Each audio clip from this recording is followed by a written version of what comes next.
So it is only 9:23 and I'm having my first snack. I am starving. I normally do like to, fast until lunchtime. But if I'm hungry, I also feel like I should eat something. You know what I mean? I don't really want to starve my body. I don't know. I have been working out a lot this week, so that could be part of it. But what better way than to have a couple of slices of bacon? I made this in my meal prep video, and I'm so glad I did because this is just going to give me that crunch, that salty that I like, and it is 0 total carbs. So I definitely recommend having some bacon on hand because, yeah, this will tide me over until lunch. Hey guys, welcome back to my channel. My name is Hope and this is Mission Keto, and today's video is a what I eat in a day video. And the first thing I want to do is ask you guys a question. Are you liking the what I eat in a day videos? The reason that I'm asking that is I just feel like it's very repetitious because most of the time I'm not eating a breakfast. My lunches are pretty much, I don't know, I think they're boring. I'm a creature of habit, so I do a lot of the same things every time. So I just want to make sure it's not like a waste. However, what I will say is the dinners that I choose for when I film my what I eat in a day are usually newer things that I haven't tried yet because I'm trying to, bring you guys some ideas. So let me know down below what you guys think. Should I continue doing my what I eat in a day videos, or should I change it into like a what's for dinner? Kind of like what I did last week with the lasagna one. So let me know down below because I'm curious. I don't want to be doing all that other stuff if I don't have to, if it's not feeding you guys, you know what I mean? Giving you guys a purpose. So that's the first thing I wanted to talk about. The second thing is I wanted to give a shout out to one of my subscribers, Sasha Renee. Girl, thank you so much for supporting my channel. She has actually been binge watching my videos all the way back to like the very first one that I ever did, which was my BLT dip, which is a really good one, by the way. And commenting on the videos and liking them and everything. And it just means so much because that interaction, it means a lot. And to know that you're getting inspiration and ideas and stuff really makes me happy because that's really what I'm doing it for, right? And she also supported me monetarily. She bought me a coffee. I do have a link down below for that website. If you want to buy me a coffee, you certainly can. It's not a real cup of coffee, but it's just a way of saying, hey, here's, $5, however much you want to contribute to what you're doing. I believe in what you're doing. So thank you so much, Sasha. By the way, you are the first and only person that's ever done the buy me a coffee thing yet. I actually took it out of the description box for a little while because, I just wasn't getting any hits, which is fine. But I'm like, I'm not going to keep putting these things in here, you know what I mean, if nothing's happening. So thank you so much from the bottom of my heart. And if any of you guys do want to know how you can help support my channel, the information is down below. It is a lot of work, as some of you know. And it's definitely not required or anything. Absolutely not. However, if you just felt led to, the information's down there. But I always want likes and sharing and commenting. Just interaction is definitely helping me get out there into the YouTube universe. And it's been working too. Like, the channel is growing very quickly and I'm so thankful for that. But yeah, that's all of that. The other thing I wanted to talk to you guys about was I have decided to kind of partake in my own challenge for the month of May. And this is a challenge that I actually never thought that I would do again. And here I am doing it. I feel like I'm crazy, but I really thrive on doing challenges. I'm very competitive anyways, and I'm pretty competitive against myself. But here I am doing a dairy-free month for the month of May. And I'm very excited because for those of you that are newer to the channel, I actually did a dairy-free month last September, I think it was, and my results were fantastic. Now, I wasn't counting, before I started that challenge back in September, I wasn't counting total carbs. So I was just kind of eating all the net carbs that I wanted.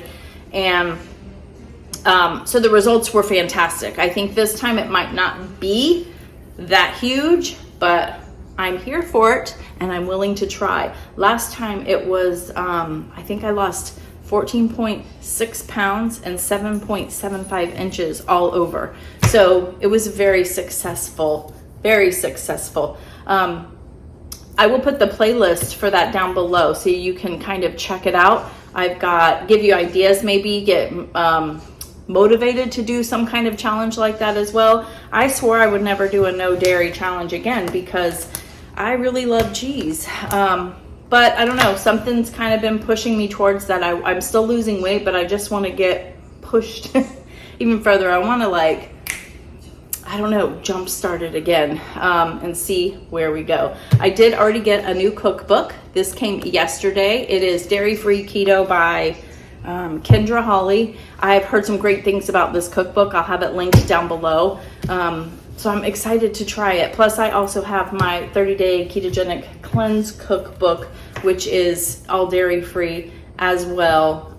That's from Maria Emmerich. And that's most everything that I made. The first time I did this was from that cookbook. So really excited.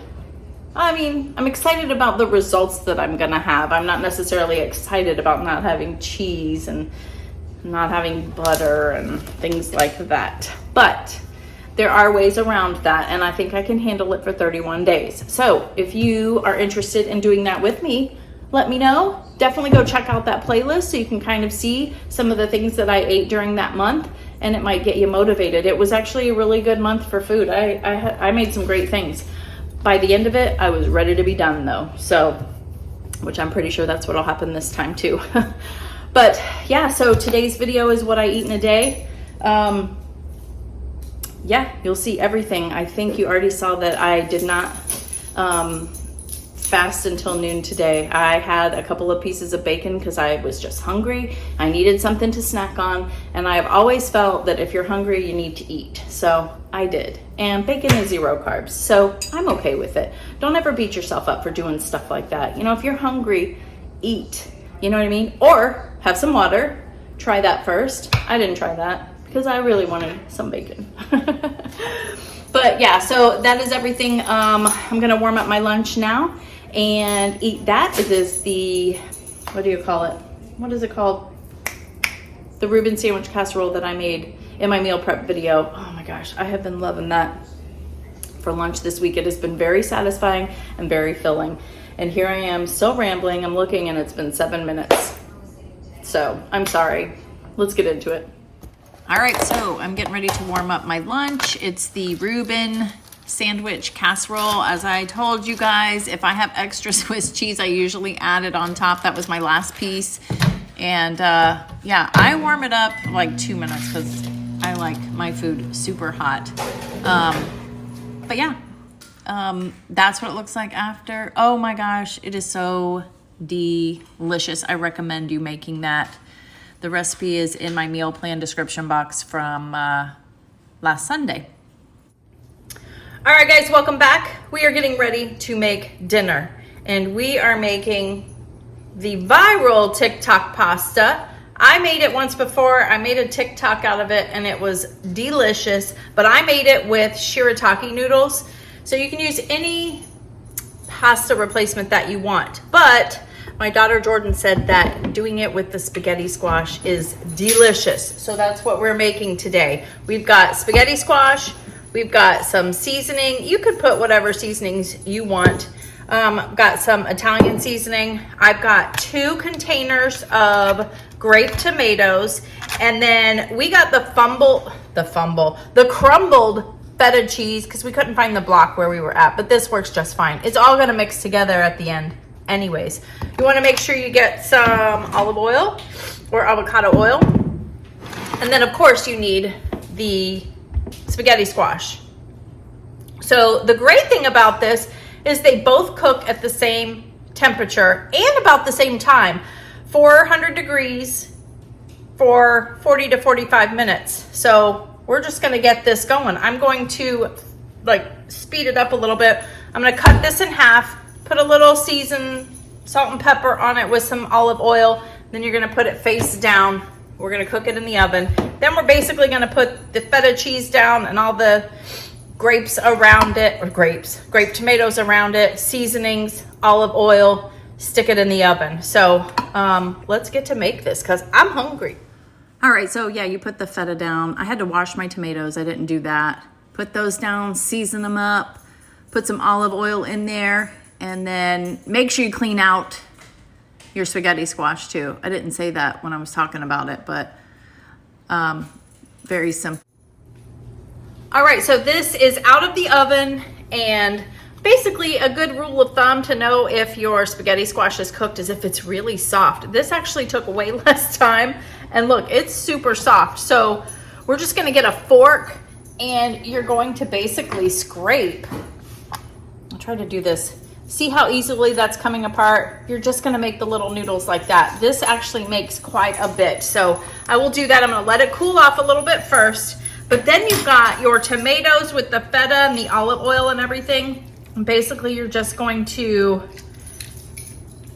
smush them a little bit too. It looks like the tomatoes aren't smushed all the way.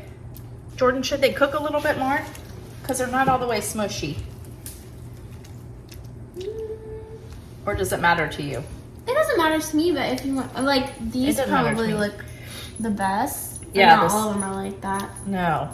So I think we're gonna go ahead and eat it like this because we're not super picky. We're gonna get the same flavors, and we love tomatoes. But you probably want to cook it maybe a little bit longer to get it. You know, you want them to be a little bit more soft and smushy. Most of you guys have probably seen the TikTok pasta. It's supposed to make more of like a sauce, but it's gonna be delicious. We're looking forward to eating it. I will show you what it looks like and do a taste test after we plate it up. All right, we are back. Everyone say hi to Jordy. Hi. Well, her name is Jordan, but we are the only ones allowed to call her Jordy. But yep, so we are making dinner, and here is what it looks like. I was able to end up smushing it up a little bit. Jordan's already got hers over there, but I wanted you guys to say hi to her and see my baby. But we're gonna taste this here real quick. It looks delicious. You could even put some Parmesan cheese on it. I'm gonna do that here in a minute, but let's taste it. It's very hot. The teeth on the fork. She's so weird. This is delicious. I think it's better than the shirataki noodles when I made it with the shirataki noodles. Spaghetti squash is obviously better for you. It's a vegetable, and this is totally vegetarian for you guys that love the meat-free recipes. I know some of you were looking for some more. That's why I thought I'd share this one today. You could add meat in here if you wanted to. You could add some bacon crumbles or something like that, but it's a win-win. You ready to eat? I'm ready. Let's go eat.